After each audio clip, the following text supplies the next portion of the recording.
ให้หน้าตะกร้าก็มีบ่ให้หน้าตะกร้ากะมีแปดเถอะโอ้กะเฮ็ดหน้ากะปีกายนี่กะถ้าได้เงินก็จ้างเขาใส่เขาค่าเถอะบ่มีรถไถได้เนาะอยู่ผู้เดียวเนาะได้จ้างเขาไถเขาคาดให้แล้วมีแต่ไปดำเนาะแม่นแปดให้8กระป๋อกนี่ได้เข้าจักซอบต่อปีนึงปีนี้ได้22โอ้พี่น้อง22กะใส่นี่ใส่สินกะเลยอยู่4เป๋าโอ้ใส่หนี้ไปซังอันนั้นนะนี่รับเขากินนั่นแหละโอ้เฮายืมเขากินต่อปีเนาะยืมตลอดเด้ยืมเข้าเด้พี่น้องยืมเข้า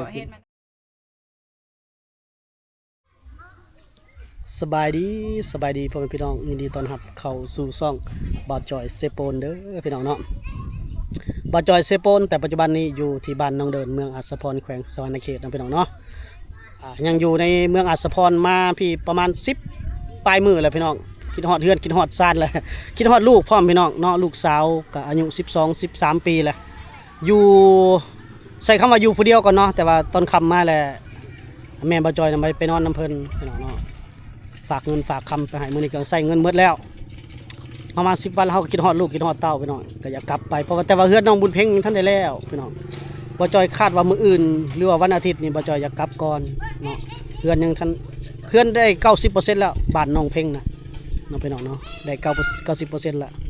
ยังอีกน้อยนึงแต่ว่าจะขอกลับเบื่อยามเฮือนก่อนพี่น้องเนาะยามลูกยามอันนั้นก่อนเนาะเฮาก็มีความคิดฮอดแล้วพี่น้องเนาะคิดอันนั้นเพิ่นเนาะเงินคำกันอยู่กันกินเพิ่นแนวใดพี่น้องเนาะเรือนซานเนาะแต่ว่าบ่าวจอยจะ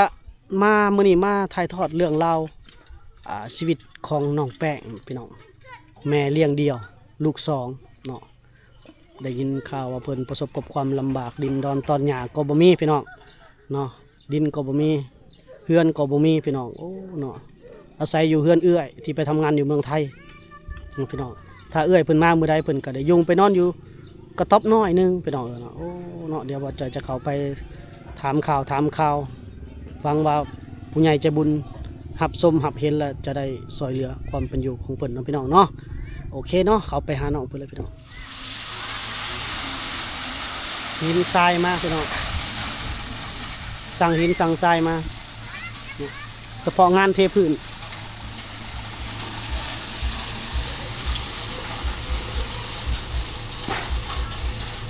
งานเทพื้นพี่น้องหน้าตาออกมาแบบนี้ได้พี่น้องเอ้ยหลังคาเมทัลชีทเนาะโอ้โหคมงามบ่เนาะนี่พี่น้องมาพบพ่อเพิ่นแล้วสบายดีน้องแป้งสบายดีลาซื้อแป้งหรือซื้อแล้วก็ซื้อเลยแป้งเนาะแป้งพี่น้องมือก่อนนั่นพ่อจะถ่ายเพิ่นลิ้นซื่อๆเฮากันเนาะบ่จักกับเพิ่นก็พบกับความลำบากพี่น้องบ่จอยคิดว่าเพิ่นมีเฮือนใหญ่อยู่แล้วเนาะเฮาก็ถ่ายลิ้นบ่จักว่าน้องแป้งนี่ปัจจุบันนี่อายุจักปีล่ะ36ปีรุ่นเฮานี่แหละรุ่นเดียวกันพี่น้องเฮาแล้วเฮาก็37 38บ่จอยเองกับพี่น้องน้องแป้งได้อันแต่งงานจักปีแล้วเฮ้ยช่วงนั้นนะแต่งงานยังเพิ่นแต่งได้ตอนนั้นน่ะมีแต่เว้าผู้ใหญ่นั่นล่ะได้6-7 ปีนี่แหละอยู่นํกันกับผัวเก่าน่ะบ่ได้แต่งเลยบ่โอ้ได้ลูกนํกัน2 คนแล้วก็ป้าห่างกันบัดนี้แม่โอ้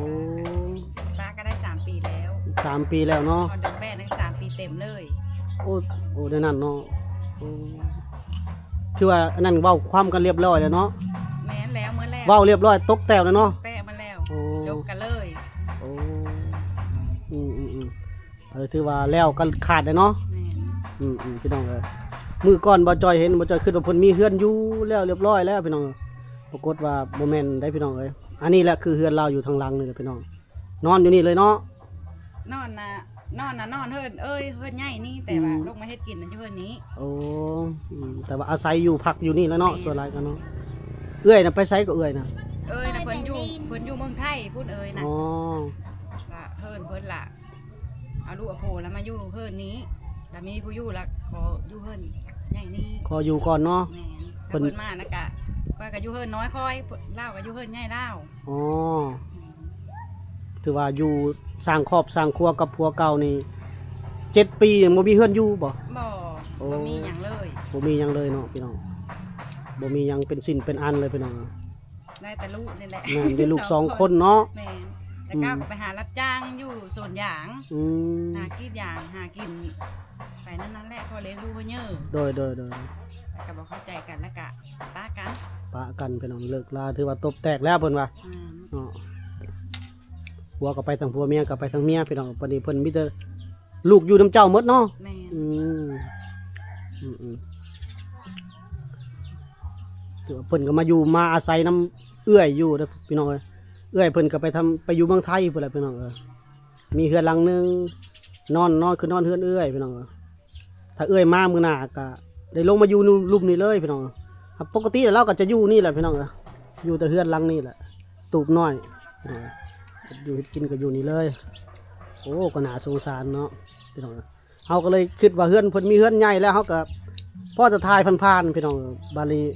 สาวผู้ไทยว่าโอ้ยบ่แม่นได้ว่ะเพิ่นลำบากได้ว่ะโอ้ก็เรากลับมานำเสนอใหม่ก่อนนะบ่ไปเนาะทำงานเนาะ จะไปอยู่แต่ยะลูกบ่มีผู้เอาลูกเลี้ยงลูกใหญ่ไปแล้วนั่นเลยกะ เลี้ยงลูกใหญ่ก่อนเนาะลูก2เด้บัดนี้พ่อแม่ของน้องแป้งนี่ก็บ่มีเลยได้อพี่น้องเอ้ยเนาะเสียหมดเลยได้เพราะนั้นลูกหลานเพิ่นลูกเล่าก็บ่จักสิไว้นำผู้ใดฝากนำผู้นั้นเนาะบ่ฮู้จักว่าสิฝากนำ มี ผู้ ผู้ นี้ ฟ้าก็เลยเลี้ยงลูกอยู่บ้าน โดย หารับจ้างย่ามดำไห้ดำหน้าก็รับจ้าง มีแต่ไปรับจ้างผู้นั้น แม่ เนาะ นเมื่อคนจ้างแล้วก็อยู่เฮิน พี่น้อง FC ก็ถามว่าน้อง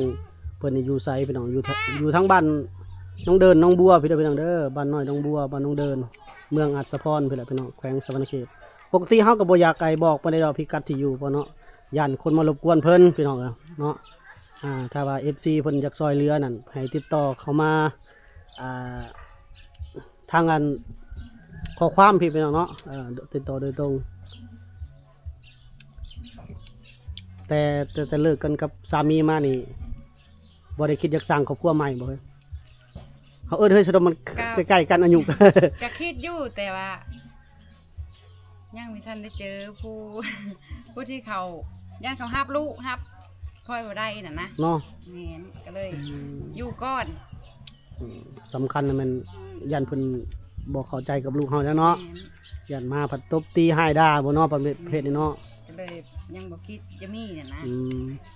แต่ ถ้ามีผู้จริงใจกะจะมีคือกันจะสร้างครอบครัวเนาะ จะได้ครอบครัวแล้วเนาะ แม่ พอได้มีผู้ที่ปรึกษาพี่น้องมันเว้าเรื่องกันหัวใจเพิ่นเนาะพี่น้องเนาะแต่ปัจจุบันนี้ยังว่างเนาะยังโสดเนาะ บ่มีไผ อืม ตั้ง บัด ใจ นี้ เลี้ยงลูกแล้วล่ะ มีแต่เลี้ยงลูกเนาะมีแต่หาเงินรับจ้างเลี้ยงลูกพี่น้องอันปฏิถามต่อให้หน้าตะกร้าก็มีบ่ ให้หน้าตะกร้ากะมีแปดเถอะ โอ้ กะเฮ็ดหน้ากะปีกายนี่กะถ้าได้เงินก็จ้างเขาใส่เขาค่าเถอะ บ่มีรถไถได้เนาะอยู่ผู้เดียวเนาะ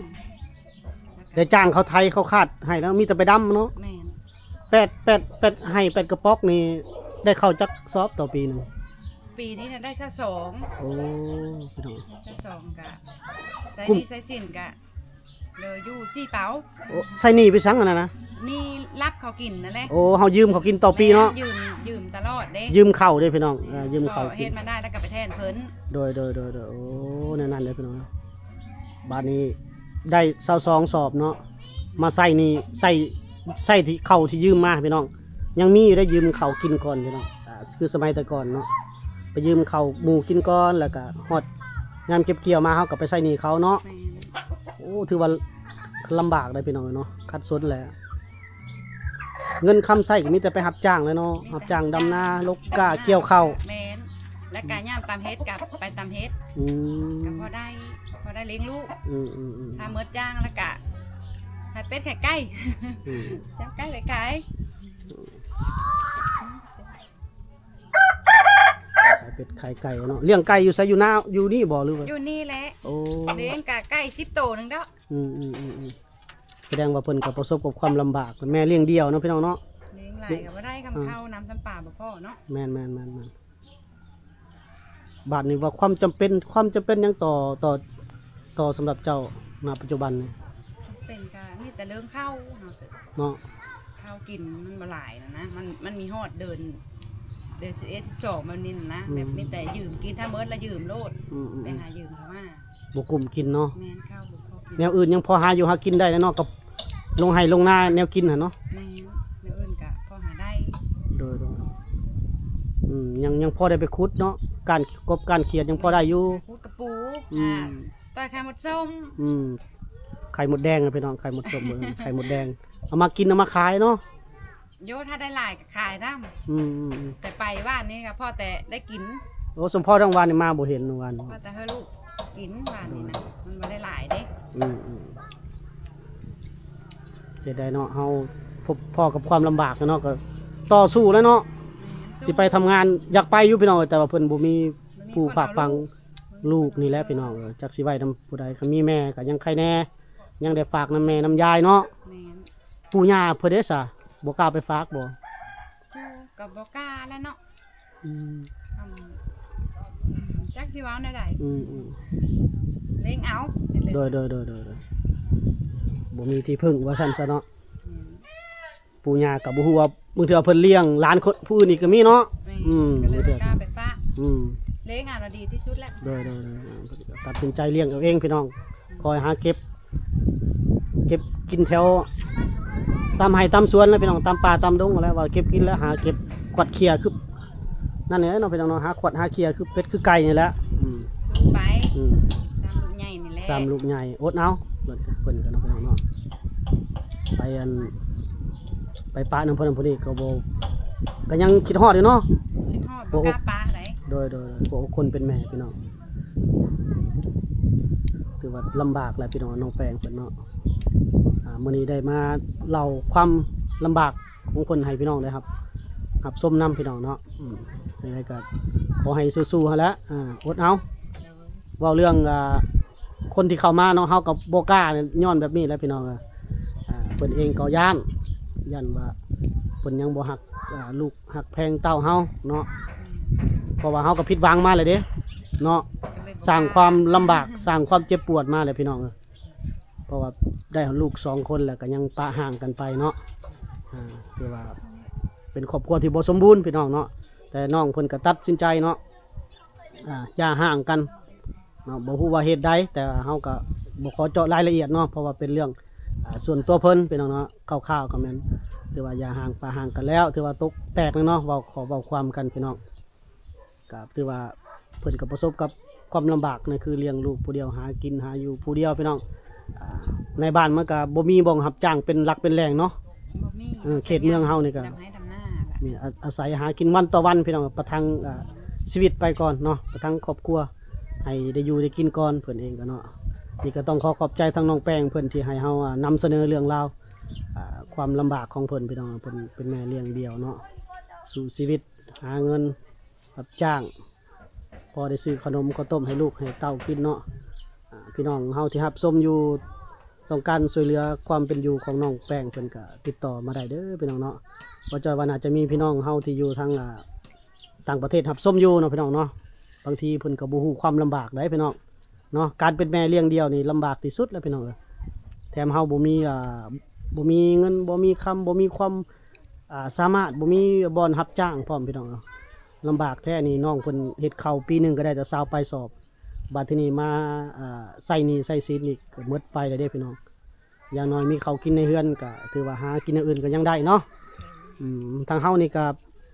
จะพยายามนำเสนอให้ผู้ชมหรือว่าพี่น้องที่รับชมอยู่ทางต่างๆนานาพี่น้องเพื่อจะมีช่องทางเพื่อจะมีวิธีซอยเหลือความเป็นอยู่ของเพิ่นพี่น้องเขาเข้ามาเมื่อนั้นก็เพิ่นว่าเห็นคันไดนี่แหละพี่น้องเห็นคันไดเพิ่นว่าเป็นหยังคือบ่เอาตะปูมาตอกให้แน่บ่จ้อยว่ะมันแตกพี่น้องตอกนี่มันแตกเนาะ แต่ตอกมาได้ก็เลยเอาเสื้อมัดน้ำ โอ้เอาเสือกมัดอยู่กับมันยังสินั่นอยู่พี่น้องบ่แม่นบ่จ้อยอัน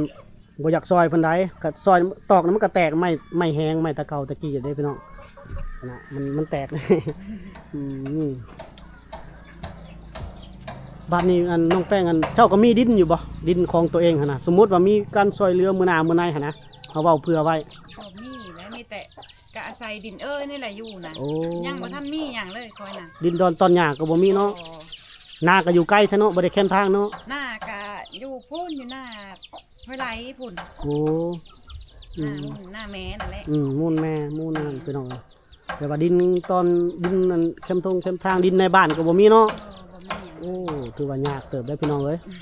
สมมุติว่าเพิ่นว่าเอ้าบ่จอยเฮ็ดเฮือนเฮ็ดซ่านให้นี่ขะมั่งเลยนี่เนาะ กะ หาภายภาคหน้าอาจจะมีวิธีเนาะ โดย ขอดินพี่น้องบ่หรือว่าหยังก็ว่ากันไปเนาะพอได้ปลูกสร้างพี่น้องพอได้มีเฮือนเป็นของตัวเอง